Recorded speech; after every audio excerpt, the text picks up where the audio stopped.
Hallelujah. You have saved me. So much better your way. I used to tell people that before God saved me spiritually, I'd have done something stupid and ended up dead or in prison. And a couple of weeks ago I was talking to somebody and I came to this realisation, actually, if God hadn't saved me spiritually, I'd have ended up dead or in prison dead, because I wouldn't have coped with prison. I wouldn't have coped with any of that sort of stuff. So his spiritual salvation also physically saved me. And I'm just in awe that the mess that I was, God decides that he wants to save me, preserve me, give me a second chance, a third chance, a fifth chance. Hallelujah. You have saved me. Father God, we thank you that you sent your Son, Jesus, to pay the price for us. That in your spiritual salvation, we can also find earthly, worldly salvation. That we can do it your way, a better way. We thank you, Lord, that you are the God of the first, the second, the third, the fourth, the fifth chance. That your mercies are new every day. And we pray, Father God, today for Malcolm and Jane as they're going through some stuff. We pray for your peace to be upon that family, for your rest to come upon them as they're travelling, as they're tired. And we just pray for your will to be done, for a resolution to become clear. We lift you high, Lord, and we thank you that you are present today. Amen. Amen. Why don't you take your seats? So I was looking at my preach leading up to this week, about Monday or so. I decided what I was going to preach on. And then during Urban Wave, Jamie Price came out of nowhere and started talking about David and Goliath. And I was like, no, Jamie, don't do it, don't do it, don't do it. And luckily, he missed what was going to be my major point. And I was like, ooh, that's all right, all that prep that I've done, all the thought I've put into my David and Goliath preacher, I can still run with it. And then on Friday, Daniel Chand is up, and he's talking about something completely separate from David and Goliath. And then out of nowhere, in one sentence, throws out what was going to be my main point. And I'm like, you didn't even go into any depth, Daniel. Like, that's my preach there. Everybody's going to go, you've robbed that. So I was sat there going, what am I meant to do now? And I came to the conclusion that if on Monday I thought God said, let's have a look at David and Goliath, he still meant it on Friday when I thought, this doesn't really make much sense now. So looking at it again, I've seen a few more points that I think are vital. Okay, I'm going, God, I'll listen to your voice. Let's run with this. Let's have a look. We are going to read from 1 Samuel 17. We're going to read a good chunk of this chapter, but we're not going to read it all. So you'll have to bear with me. I just think it's important that, though I could tell you this story really briefly, really quickly, actually, this book in particular, because it's Darren's not my one, this Bible is important, and its wording is important, and it's important sometimes we look at the scripture itself, and then we'll draw out from that scripture. So if you do have the ability, I would encourage you to go to 1 Samuel 17.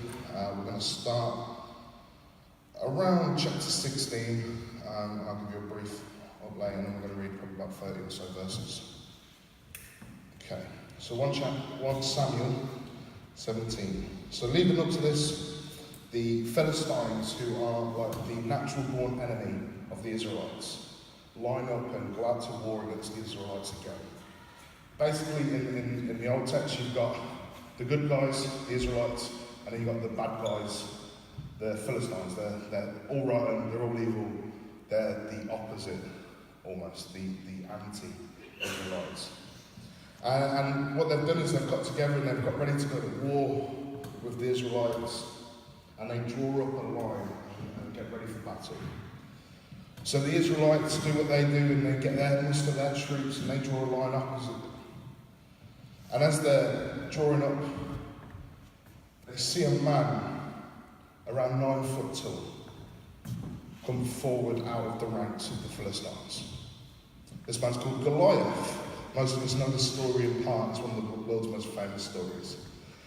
And this man that's 9 foot tall is in armour that is so huge, it weighs around 150 pounds. I thought it was me then.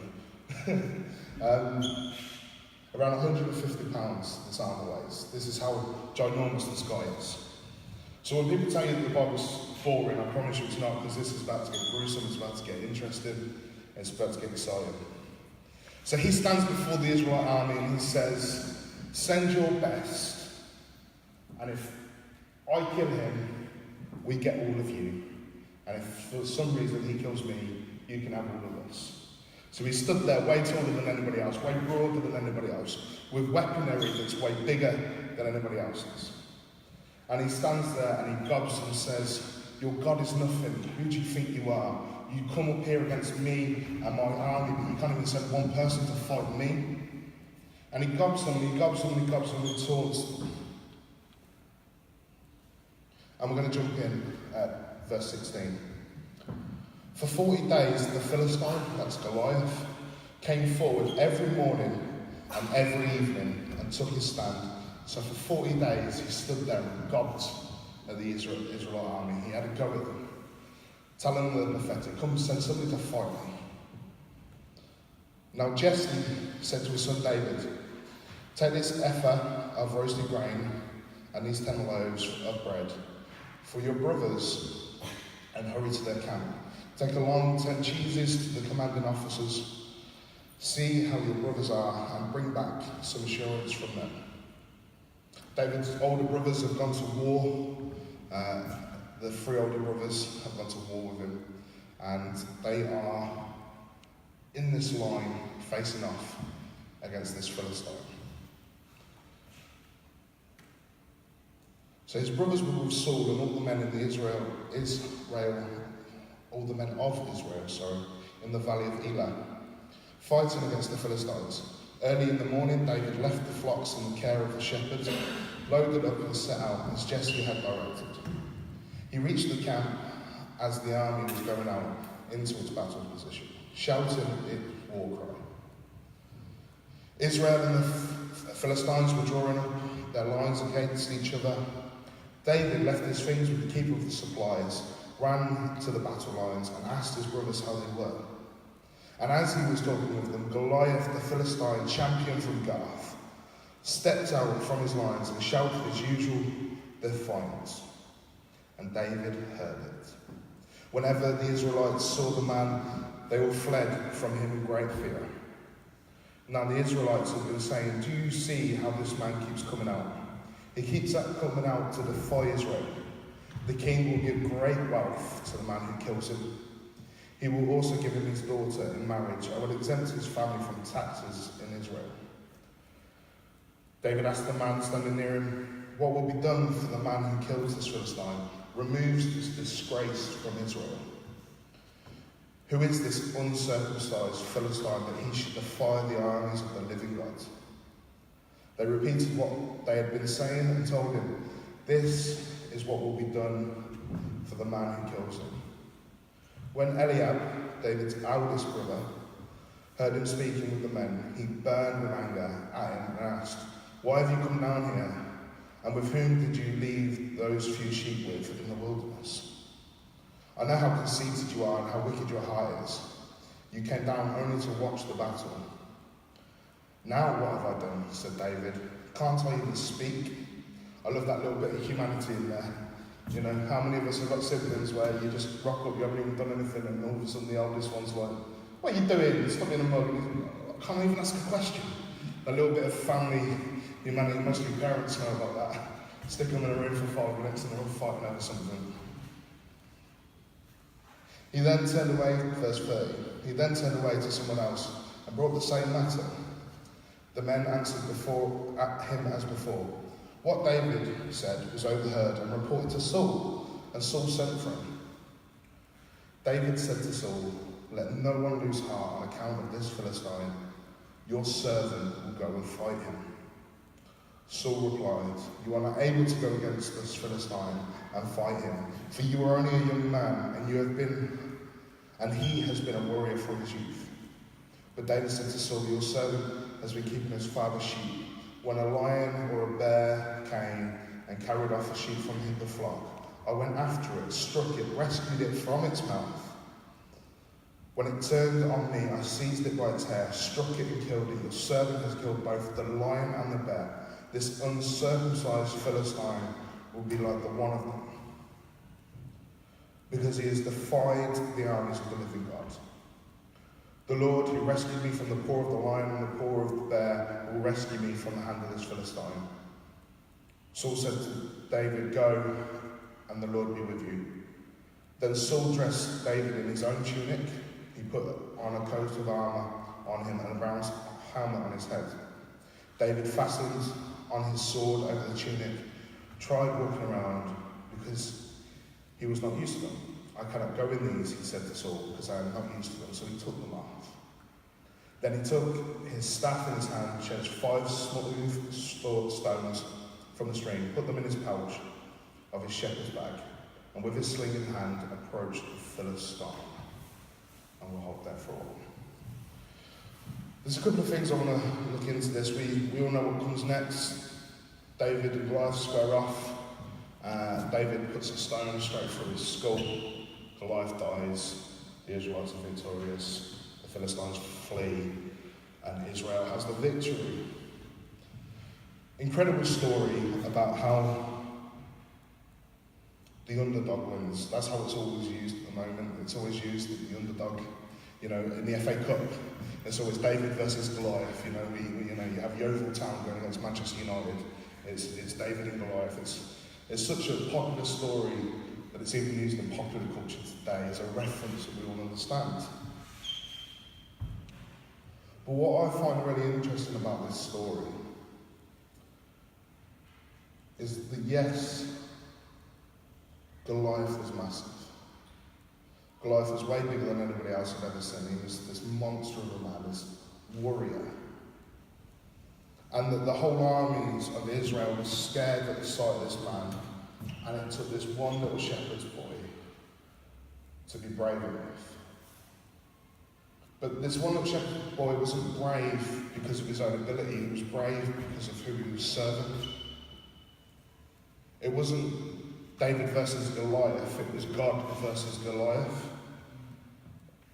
Goliath was always the underdog, and we've got our lens flipped the wrong way on this, because David knew who his God was.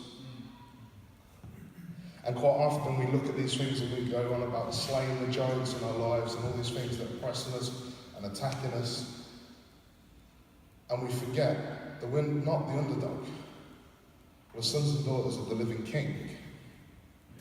And he is always the top dog. And he is always the one that's in the strength. And these things that attack us, these things that come against us, we'll look into those things a little bit more in a moment. They're the underdog. We just have to be confident in who we serve. See, because David, if we look at this, if we jump to verse 18, you don't have to follow, I'll talk about it. In verse 18, he's with his dad, and his dad says, "Just take some of this food, go check on your brothers for me. I need to know how they're doing. Your brothers are at war. Just quickly go have a look." See, David was about his day-to-day. David wasn't about going to war. He wasn't about anything else. He was just running an errand for his dad. And it was during this errand where he overhears this Goliath, this monster, disrespect his God. Disrespect Israel, disrespect what's going on. He was about his day-to-day life, and something caught him and went, "Why are we running in fear from this? Why are we letting this happen? This is his throne, his kingdom, this is his creation, and we're going to let this Philistine rob us because he's bigger than me?" And you see this later on, because as they line up to each other, David says, "My God will deliver you into my hand." He knows he's going to kill him with a stone, but he knows that it's God that's going to do it. It's not the stone, it's not David, it's the fact that God has delivered it. So David's so secure in this that he is ready to fight from the off. And I think David knows that from the off. I think David is in a place of victory from the off where he goes, my God is bigger than anything you could ever throw against me, Goliath. I ain't scared. But it's interesting, there's a couple of tripping stones for David as he leads up to this, and I think this is where we can get some life lessons. Because you'll hear about us talk all the time about how God's bigger than any problem. We sing songs about it all the time. But I think there's some valuable lessons in here about how we conduct ourselves onto that path. It's vital that we start from a place of victory, because that victory has been assured. But I wonder if you notice, from the very moment he was in the camp and he was like, who's this mug gobbing at my gods? What's going to happen to the man who gets to kill him? His older brother comes against him. A sibling rivalry out of nowhere comes against him. And at that point, he could lose his holy target and just be dismayed that his brother's attacking him for no reason. Get into a scrap with his brother, get arrested by the guards and kept away for attacking a soldier. His brother's going at him for no reason, and how easy would it be for him to be distracted from what's caught his eye? Who is this muppet talking about, my God? I'm not going to stand for this. To be taken over by something so petty, but so emotionally powerful.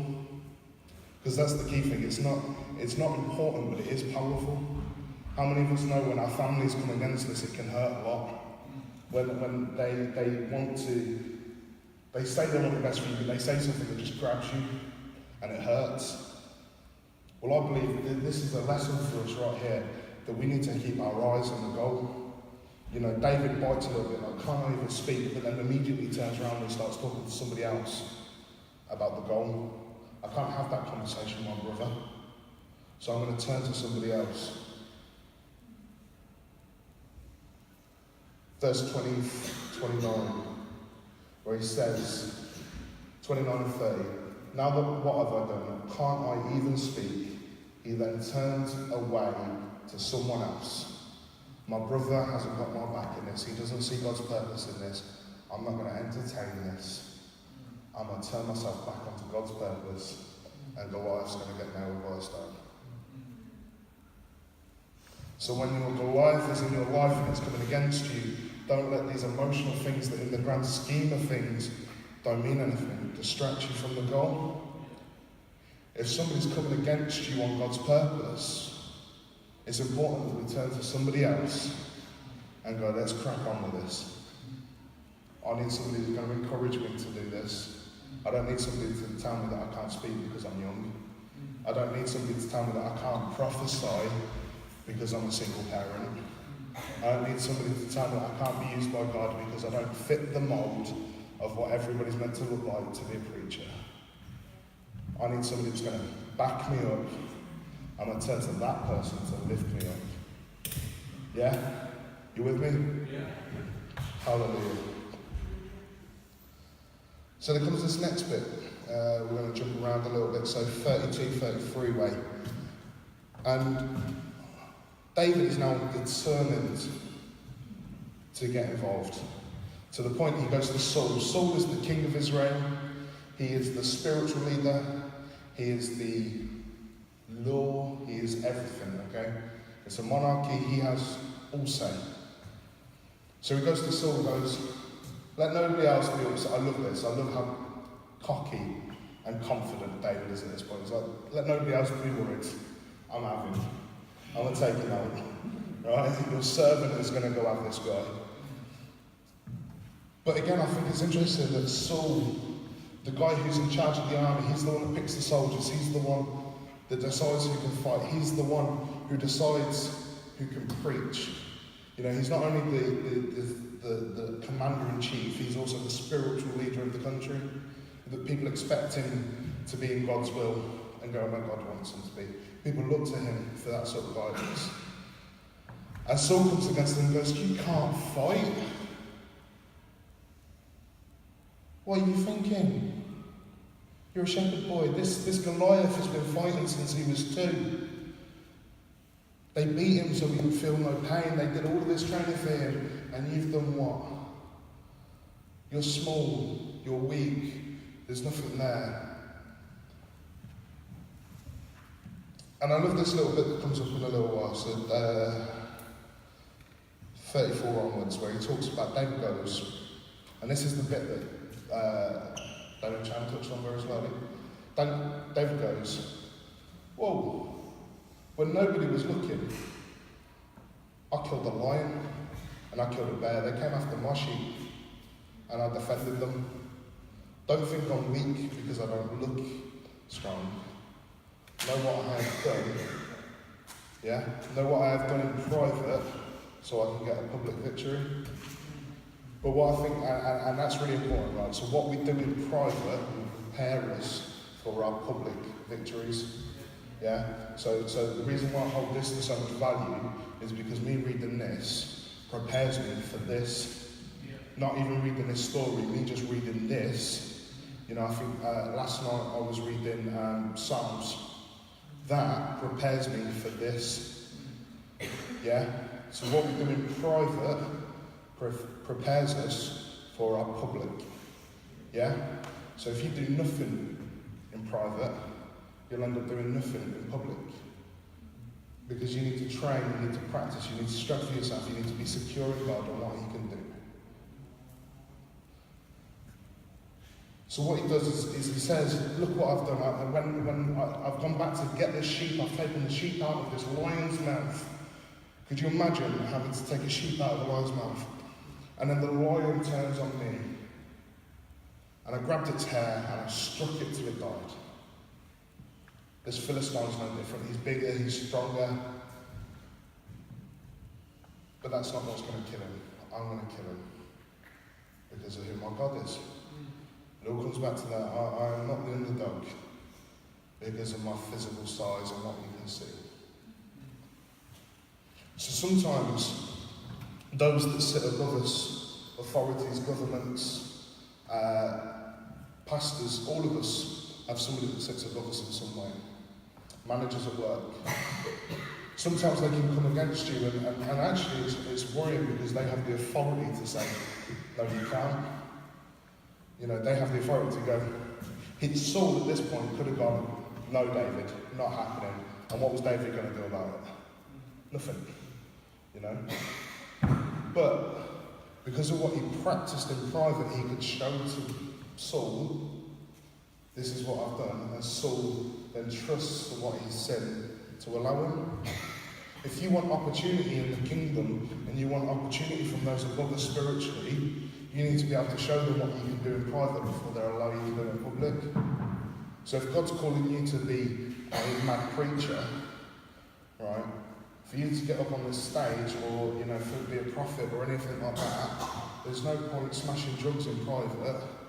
You need to be able to show them, we're going to look at my knowledge of the word, look at how much I know what God's saying, look at how much time I've spent with Jesus. And then they're going to go, wow, on that basis, I'm going to let you go. Because that's what Saul does. Saul goes, on the basis that you can take down a bear, you can take down a lion, Goliath's exactly the same. Go have him. What you've practiced in private, I will now allow you to have public. Yeah?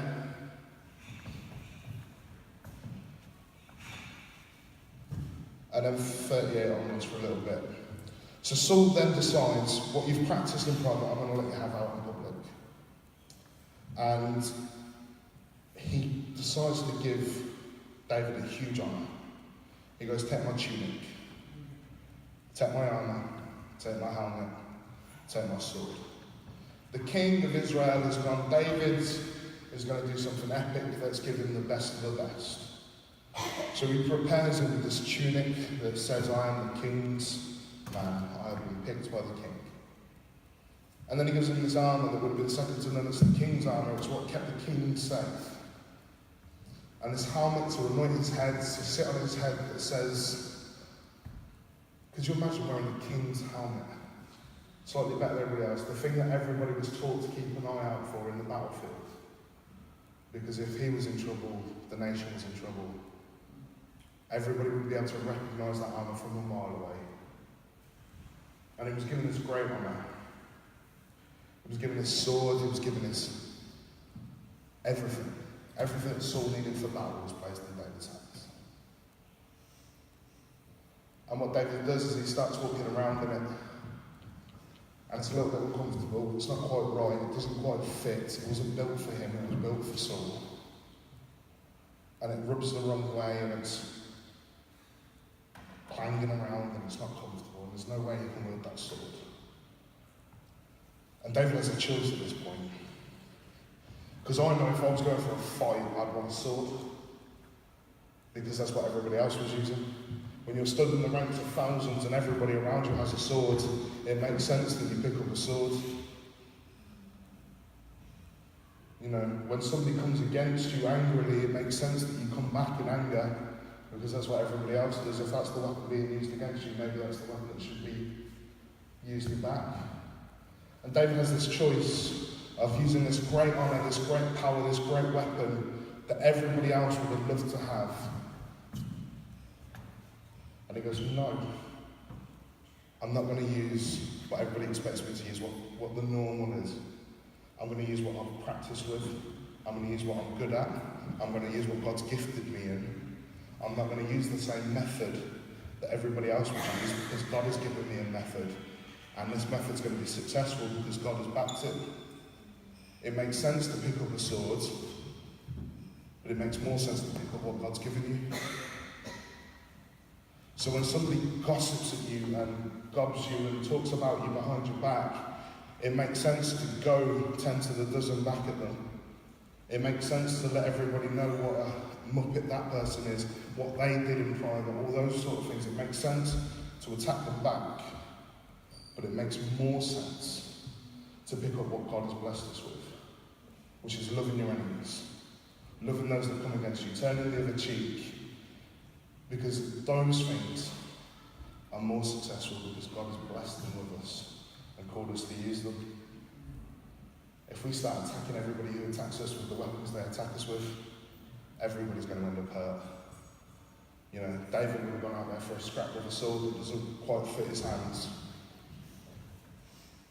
And he might have got a swinging on Goliath hurt him a little bit. But because he wasn't prepared for it, because he wasn't trained to use it, because it wasn't what God blessed him, David would have ended up dead. So he could have gone out with the right intentions,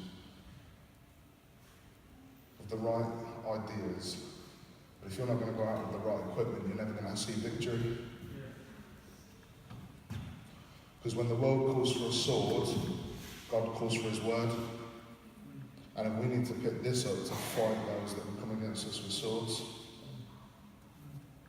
Jesus says that when people attack us, if we love them and love them and love them and love them, it's like pouring hot coals upon their head.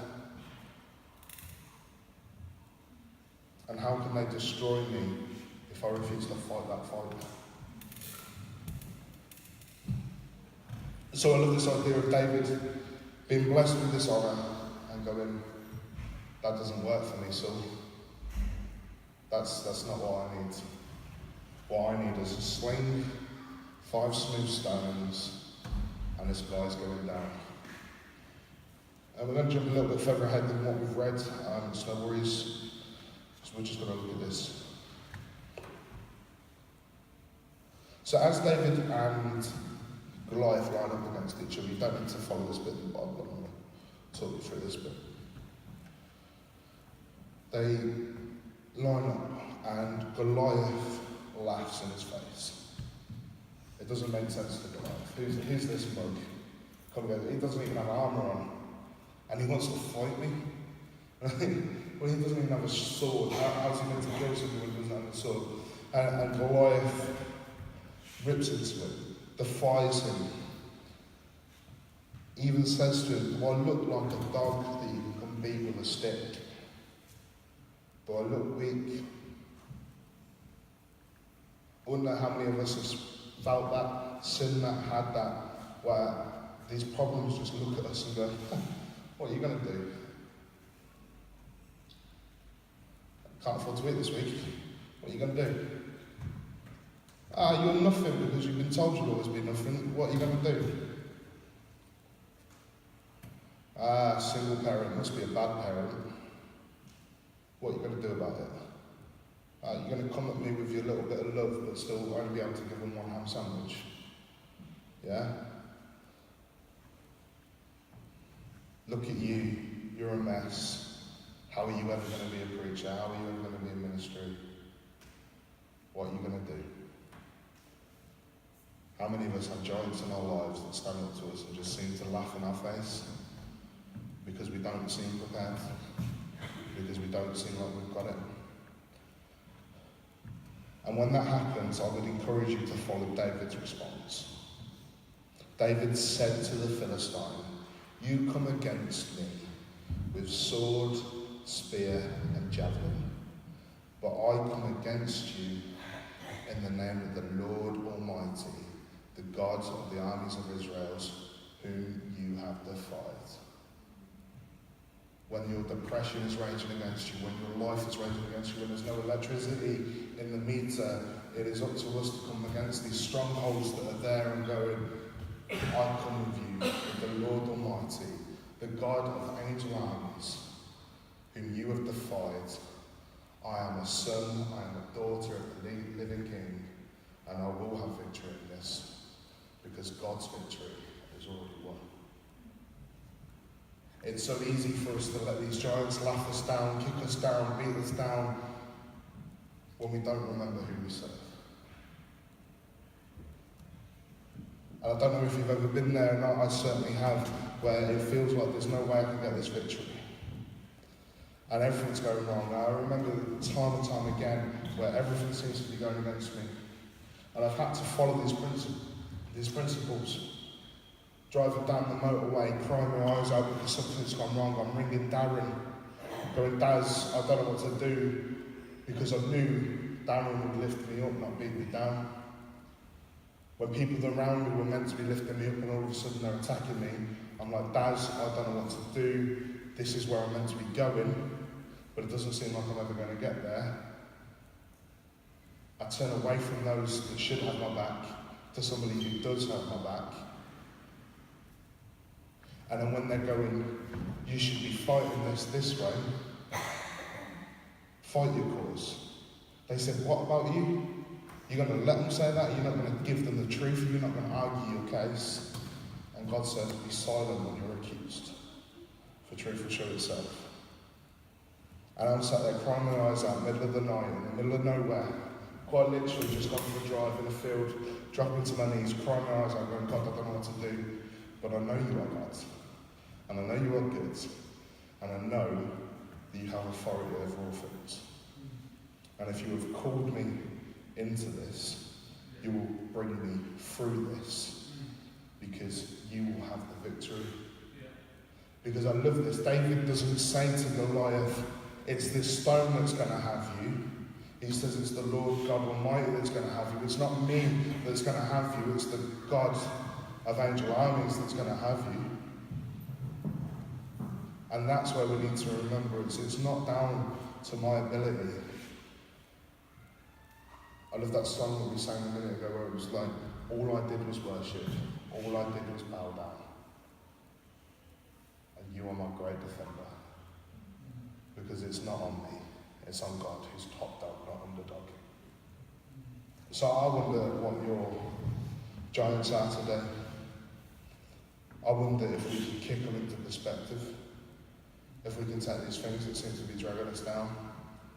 I know some of your guys' situations. I know what's going on. Darren knows what's going on with a lot of you. And I wonder if we can kick these into perspective and go, "Ha, that's cool. But do you know who my God is?" When it feels like the world's against us and everything we do seems that we're messing up as a parent, turning to those around you that are going, "Zoe, you're doing an amazing job. Way better than my mum ever did, and I love her to bits." Your child will turn around and tell you that they love you. You know, when our housing crisis seems to be going left, right and centre, and it seems that we can't claim victory, we need to go, "God, you have this." County council, do you know who my God is? You can't find me a house. My God says he takes care of every need. You know, when everything seems to be going chaos in our family, and it seems like one thing after another, after another, after another. Do you know who my God is? My God's the one that says he will give me peace, he will give me rest, he will give me a light burden. We need to be a church that declares the victory of the top dog and not pretend we're the underdog, because things in this world are bigger than us. When I was in mad debt, I couldn't take on a bank. I was some mug that never went to school. How am I meant to take on a solicitor over money that I actually owed? I just couldn't afford to pay it back. But my God says that if he gives housing to the birds, how much more so is he going to give to me? And I don't think I've ever been homeless. Not since I've become a Christian. Many reasons why I should have been. But one reason why I never was. Because my God is top dog. And always will be. So I think we should take a moment where we put these things before God and declare God's victory in them. And remember who he is. Let's be a bit like David. Let's be a little bit cocky. Let's be a bit overconfident. Because it's not cockiness when we're trusting in the Lord Almighty. I probably shouldn't use the word cocky because it's not cocky, it's confidence. Cocky is when it's not there. Confidence is when it is. And we should be confident, we should be powerful because of who we serve. So I think there's a moment we can take now where we can declare our issues to the Lord and declare his victory over them. I don't know if we can bring something in, Daz, or anything like that, but I think if we stand to our feet, we can verbally to ourselves, we don't need to do anything. I think we can just declare, God, this is my issue, and I need you to have victory, and I believe you're going to have victory. I trust in you. So just where you're at, declare what God has victory over. Trust in it. Be confident. Because if you can pull through for David, if you can pull through for me, if you can pull through for Darren, you can pull through for anybody. What's true for me must be true for all.